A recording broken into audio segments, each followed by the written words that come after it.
What's up, everyone? I took my car to get a tire alignment, and while I was there, they gave me a list of stuff they said was wrong with the car.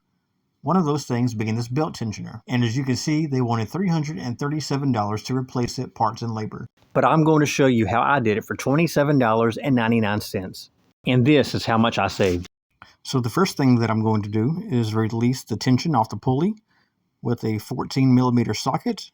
And you just put it on the nut on the pulley and then push it towards the back of the car. And then you should be able to pull your serpentine belt off. And then I'm going to use a bungee cord that I have strapped to the hood of the car to hold the serpentine belt in place. Next, we'll remove these three 12mm bolts that's holding this in place. So I've already loosened it with a socket, and now I'm removing the bolts by hand.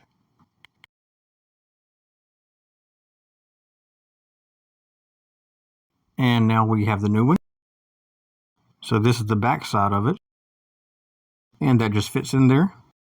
And then you can put your bolts back through it, get them hand tight, and then tighten it with a socket. And then we need to torque it. And depending on which one you replaced, whether it be the belt tensioner or the idler pulley, the belt tensioner can be torqued down to 18 foot-pounds, and the idler pulley can be torqued down to 30 foot-pounds.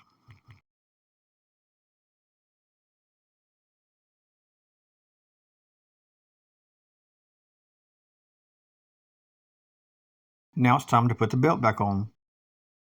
And it'll be the same process as when we took it off.